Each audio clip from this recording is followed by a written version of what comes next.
Bonjour, c'est Christophe Bancati. Alors, aujourd'hui, je vais vous parler des alcanes, de la préparation des alcanes. Donc, comment obtenir les alcanes à partir des dérivés halogénés.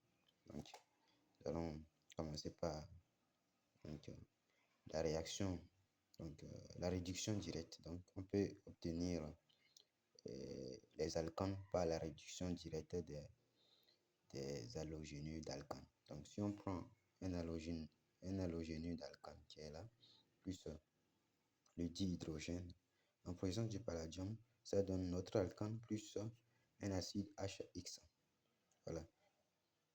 Nous avons un exemple ici. Donc, vous avez RX, et l'exemple c'est ça ici.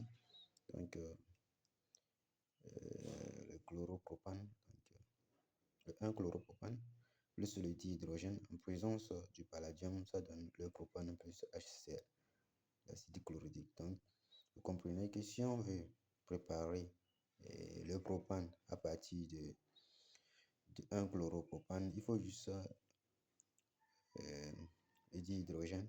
Donc, il faut juste le dihydrogène en présence du palladium pour constituer notre propane. Voilà. Maintenant, la deuxième réaction que nous allons voir, c'est la réaction de réduction indirecte. Donc, à partir toujours des halogénures d'alcane. Et ceci en présence d'un métal, donc qui est le magnésium. Donc ici, le magnésium va servir à changer la polarité de ce groupe-là. Voilà. Le groupe qui sera lié à X. X, je rappelle que c'est l'halogène. Voilà. Si, bon, vous savez que lorsqu'on écrit Rx, ça veut dire que R a une charge partielle positive et X a une charge partielle négative. Maintenant, le magnésium, lui, il va s'insérer entre les deux. Donc, c'est ça ici. Et il va changer la polarité d'ici pour que ça soit maintenant moins et que l'halogène porte toujours ce moins et lui il reste plus. Voilà. Voilà. Okay. Maintenant, lorsqu'on introduit ce métal, donc après on aura une hydratation, donc plus H2O. Et ça nous donnera notre alcane plus un composé XMGOH. Voilà un exemple ici, charge 3PR. Donc le C porte une charge partielle positive et le BR une charge partielle négative. Donc en présence du magnésium, le C portera une charge partielle qui est donc négative, le BR une charge partielle négative et l'ion et le magnésium portera une charge positive pour que ça soit équilibré. Voilà, pour que ça soit neutre, quoi. Maintenant, lorsqu'on hydrate, on obtient notre méthane. Voilà. Et plus le composé BRMGOH. Voilà. C'est ça. C'est ça la réaction de réduction indirecte. Voilà. Maintenant, nous allons voir la réaction de Wurth. Alors, cette réaction, elle nous permet donc de synthétiser des alcanes à chaîne longue. C'est-à-dire que quoi? Si on prend un seul chloro, c'est-à-dire si on prend un dérivé halogéné, par exemple celui-ci. Donc, si on prend celui-ci et qu'on veut faire la réaction de Wurth avec, en présence du sodium, donc on aura à la fin un alcane à chaîne 2 fois plus longue que celui-ci. Donc, en fait, c'est pour dire que quoi? C'est pour dire que on considère cette halogénure d'alcane 2 fois. Donc, sa superposition donnera, donc, disons ici, sa chaîne carbonée, ici, vous voyez que ça a doublé, quoi. Donc, c'est ça. Il faut juste enlever le Cl et remettre la même molécule 2 fois, quoi. Ouais, c'est ça, la réaction de Wurth. Donc, elle permet de synthétiser des alcanes à chaîne longue. Donc, il faut que les composés soient homogènes. Donc, ça sera toujours le même halogénure. Donc, ça sera toujours le même halogénure d'alcane. Même. Voilà, on peut écrire 2 fois. Soit on le met seul. Si on le met seul, on sait que c'est toujours la réaction de Wurth. Et il conduira toujours à la chaîne à l'alcane dont la chaîne est plus longue. Donc, est 2 fois plus longue. Ok. Donc, vous voyez, il y a un exemple ici. 2 fois CH3, CH2Cl. En présence de Na. Donc, vous voyez que ça fait CH3, CH2. Et encore CH2, CH3. Donc, ça fait 2 fois. Donc, ça permet de synthétiser donc, des alcanes à chaîne longue. C'est la réaction de Wurth. Maintenant, cette réaction a des limites. Maintenant, nous allons voir ici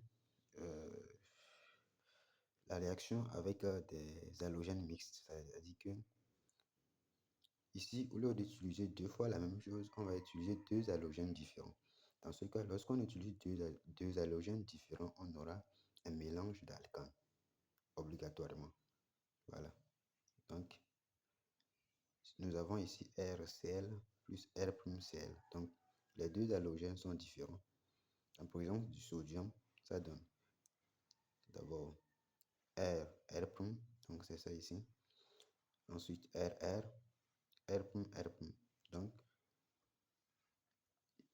Donc, vous devrez retenir que en cas d'halogène mixte, donc, nous avons un mélange d'alcanes.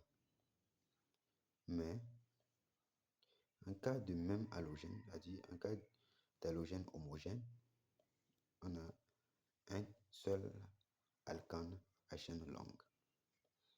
Ok, maintenant, pour ne pas obtenir donc les mélanges d'alcanes ici, donc nous allons utiliser ici le magnésium que nous avons utilisé de l'autre côté. Donc, nous allons utiliser le magnésium. Bon, on l'appelle le réactif de Grignard. C'est le réactif de Grignard. Voilà. Donc, lorsqu'on utilise le magnésium, lui, premièrement, lui va s'installer comme on l'a fait ici, donc, au niveau de la réaction, la réduction indirecte. Il va s'installer entre donc je prends en même temps un exemple. Hein. Il va s'installer entre le C et le Cl pour changer donc la polarité de C en moins. Donc ici, on aura une charge partielle négative, positive et une charge partielle négative. Voilà. Donc, c'est la même chose que la réduction indirecte, mais sauf qu'ici, il n'y a plus d'hydratation. Mais donc, lorsqu'on fait le premier halogénure d'alcane, donc c'est le premier halogénure d'alcane qui va réagir avec le Mg. Ça peut être n'importe lequel. Donc, qui va réagir avec le Mg. Donc, ça va donner cette molécule-là.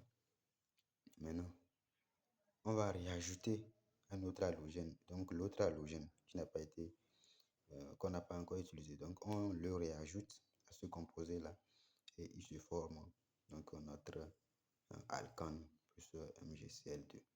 Voilà. Donc, en fait, si on l'ajoute, c'est que il va former une chaîne qui est aussi plus longue que le début. Bon, il va former la chaîne des 2 carbones, c'est-à-dire la somme. Si par exemple ici c'est 1 carbone, ici c'est 2 carbones. Donc l'alcane qu'on obtiendra, ça sera à 3 carbones. Donc ici c'est juste un agencement quoi. On a juste interposition. Voilà. Alors, je vous remercie. N'oubliez pas de vous abonner et de liker. Donc, dans la prochaine vidéo, nous allons voir quelques exercices donc, sur les alcanes. Ciao.